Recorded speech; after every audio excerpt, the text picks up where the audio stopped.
अगर आपने अभी तक द ब्लैंक पेज ऑफिशियल को सब्सक्राइब नहीं किया तो सब्सक्राइब ज़रूर कर लीजिएगा और बेल आइकन को प्रेस करिएगा ताकि आपको हमारा हर नया जो एपिसोड है उसका नोटिफिकेशन मिलता रहे।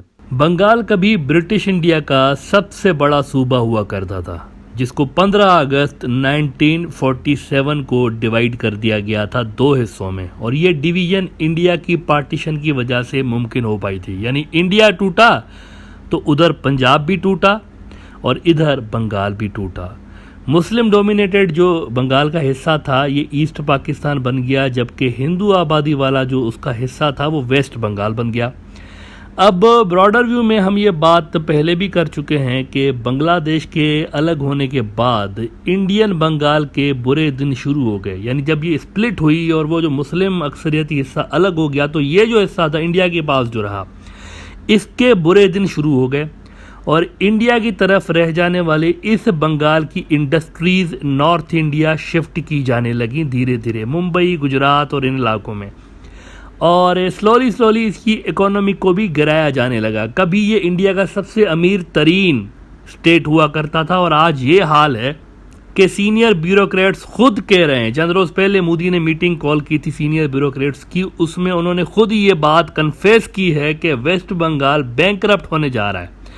अगर इसके अंदर ये जो सरकारी स्कीमें चल रही हैं इनको ना बंद किया गया तो ये बैंकरप्ट हो जाएगा। ये खुद वहाँ के जो ब्यूरोक्रेट्स हैं वो बात कर रहे हैं ना। अब वेस्ट बंगाल मिलता है बांग्लादेश से, नहीं मिलता, इससे हटके एक बात आज मैं डिस्कस करना चाहूँगा कि एक ऐसा वक्त आया ज़रूर था पास्ट में जब बंगाल के पास ये गोल्डन अपॉर्चुनिटी थी 1947 से पहले कि वो अलग मुल्क बन जाए। यानी कि आज का जो बांग्लादेश है जो कि पहले पाकिस्तान का हिस्सा बन गया था, ये पाकिस्तान का हिस्सा नहीं होता, और आज का जो वेस्ट बंगाल है जो कि इंडिया का हिस्सा बन गया था, ये इंडिया का हिस्सा नहीं होता। ये दोनों मिलकर एक मुल्क बन सकते थे। इसकी गोल्डन अपॉर्चुनिटी पहले मिली हुई है हिस्ट्री में। अब ये क्यों हुआ, कैसे हुआ, इसको जानने से पहले ये जान लें कि 1947 में बंगाल कोई पहली बार डिवाइड नहीं हुआ था। ये बहुत सारे लोगों को पता नहीं है। ये पहली डिवीजन, ये दूसरी डिवीजन थी। इससे पहले अक्टूबर 1905 में बंगाल एक बार पहले डिवाइड हो चुका था। 1905 में बर्तानिया के वाइसराय कर्जन साहब थे, इन्होंने पहली बार बंगाल को डिवाइड किया था। वो डिवीजन जो पहली हुई थी वो भी रिलीजन की बुनियाद पे हुई थी। और मैं आपको ये बता दूं कि पहली जो बंगाली नेशनलिज्म की वेव हमें नज़र आती है हिस्ट्री में वो भी इसी मौके पे नज़र आती है। और इस बंगाली नेशनलिज्म के जो लीडर थे मास्टर दा सूर्या साहब थे और सरिंदर नाथ बनर्जी साहब थे, और एक दो और भी लीडर्स थे, लेकिन ये मुख्य मेन लीडर थे। इन्होंने अंग्रेज़ों के ख़िलाफ़ एक कैंपेन चलाई और ये मूवमेंट फिर बंगाल तक नहीं रही, जल्द ही ये इंडिया भर में फैल गई थी। और जब ये बंगाल की बाउंड्री से बाहर निकली, इंडिया भर में फैली, तो ये इंडियन नेशनलिज्म में कन्वर्ट हो गई। चिदम्बरम, लाला लाजपत राय और इस तरह के जो वहाँ उस ज़माने की इंडिया के टॉप के जो लीडर्स थे, उन्होंने इस मूवमेंट को इंडिया भर में स्प्रेड कर दिया था। अब ये जो तहरीक थी ये इतनी सख्त थी, इतनी शदीद थी। ये जो बंगाल के अंदर 1905 में बंगाल की डिवीज़न के ख़िलाफ़ जो तहरीक शुरू हुई थी, इतनी सख्त थी कि अंग्रेज़ों ने हार मान ली। यानी जो बंगाल वाले हैं उन्होंने एक बार पहले भी अंग्रेज़ों को घुटने टेकने पे मजबूर किया था। 16 अक्टूबर 1905 को जो बंगाल की डिवीज़न की अंग्रेज़ों ने, तो उसके 6 साल के बाद ही दिसंबर 1911 में अंग्रेज़ों को दोबारा इसको रीयूनाइट करना पड़ा पब्लिक प्रेशर में आके। इतनी शदीद किस्म की मूवमेंट चलाई गई थी। तो ये पहला बंगला रिवोल्ट था जो कि असल में आपको इंडिया के अंदर नज़र आता है। एक रिवोल्यूशन यूँ समझे कि एक तरह का आया हुआ था। लेकिन यहाँ एक चीज़ ये हुई कि अंग्रेज़ों ने सिर्फ बंगाली ज़बान बोलने वाले जो डिस्ट्रिक्ट्स थे ना इसके बंगाल के, ग्रेटर बंगाल के, उनको यूनाइट कर दिया।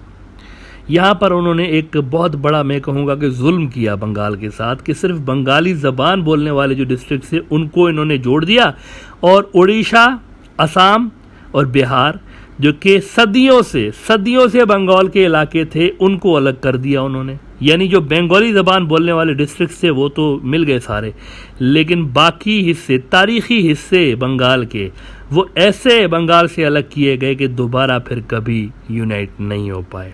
लेकिन इसके अलावा एक और बहुत बड़ी गड़बड़ यहाँ पर हो गई, और ये कि जिस हिंदू मुस्लिम बुनियाद पे बंगाल को 1905 में डिवाइड किया गया था और फिर 1911 में उसको रीयूनाइट तो कर दिया गया दोबारा, लेकिन इससे कम से कम ये हुआ कि एक मजहबी तफरीक जो थी, रिलीजियस डिवीज़न, वो मज़ीद गहरी हो गई थी।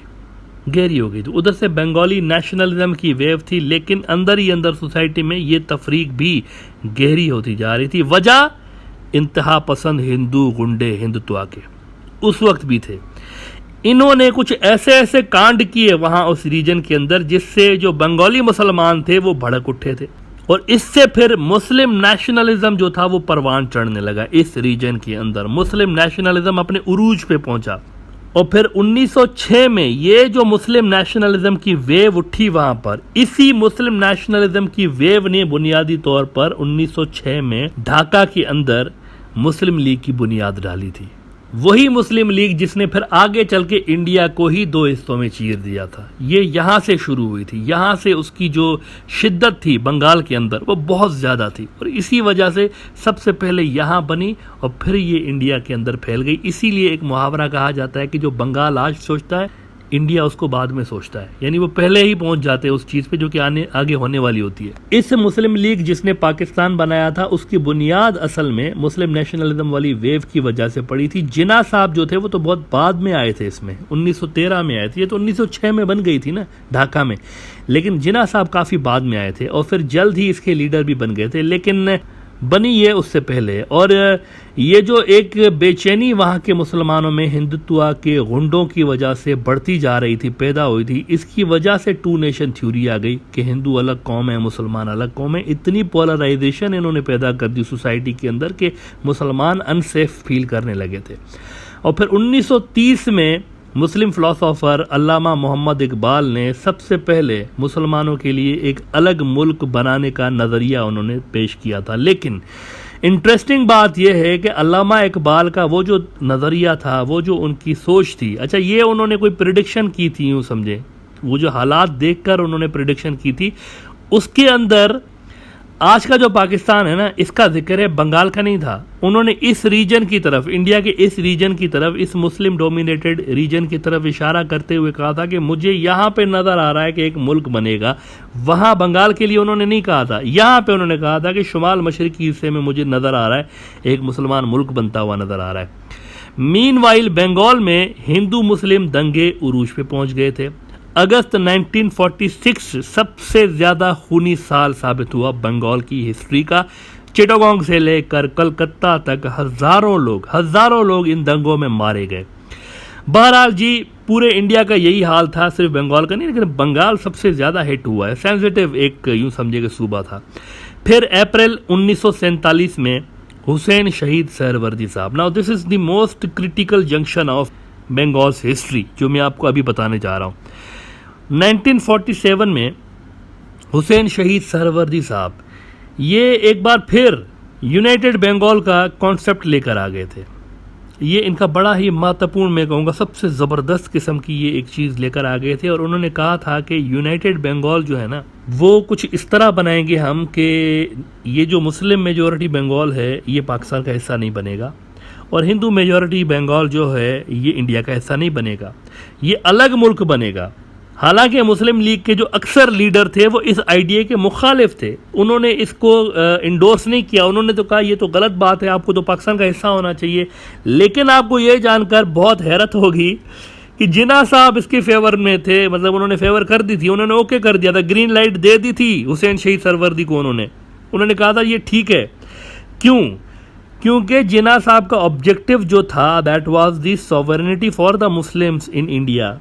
उनको पता था कि अगर ऐसा बंगाल बन भी गया ना तो ये मुस्लिम डोमिनेटेड बंगाल होगा, अगर कोई इस तरह का, तो ये एक और मुसलमानों का मुल्क होगा, दैट्स फाइन फॉर जिन्ना। तो यहाँ से प्लान मुस्लिम लीग की तरफ से, यूँ समझे टॉप लीडरशिप की तरफ से बिल्कुल रेडी था यूनाइटेड बंगाल का। लेकिन कांग्रेस के जो हिंदू बंगाली लीडर थे, सिराज चंद्रा बोस साहब और फिर किरण शंकर रॉय, उन्होंने सहरवर्दी साहब के यूनाइटेड बंगाल वाले आइडिया को सपोर्ट किया, बंगाली लीडरों ने सपोर्ट किया। लेकिन नॉर्थ इंडियंस कांग्रेस पार्टी के नॉर्थ इंडिया के जो लीडर थे, जिनको कुछ पता नहीं था बंगाल का और इस सारे के सारे यहाँ पर किस किस्म की कौम है, किस तरह का उनका माइंडसेट है, कुछ पता नहीं था। ये सारे के सारे हमेशा बंगाल को नॉर्थ इंडिया के प्रिज्म से उस वक्त भी देखते थे। कांग्रेस के नॉर्थ इंडिया के जो गुजराती डोमिनेटेड ये पार्टी थी उस वक्त भी, यूँ समझे नॉर्थ इंडिया डोमिनेटेड। आप देखें नेहरू, गांधी, ये सारे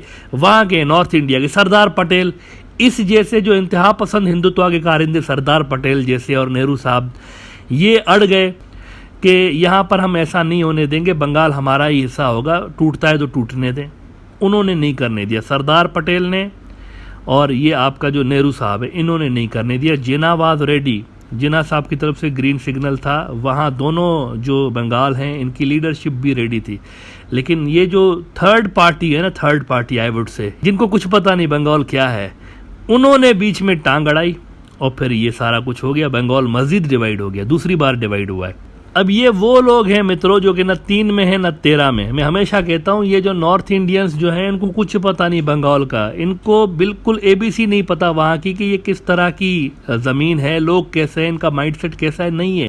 आजकल भी इवन अगर आप देखें तो बीजेपी जब इलेक्शन लड़ने जाती है वहाँ पे, तो जय श्री राम का नारा ये बंगाल में लगाते हैं। हालांकि इनको पता है कि वहाँ दुर्गा की पूजा होती है, उनका मज़हब भी अलग है, उनकी जो डाइट है वो भी अलग है। ये भी आप देखें कि वो नॉन वेजिटेरियंस हैं।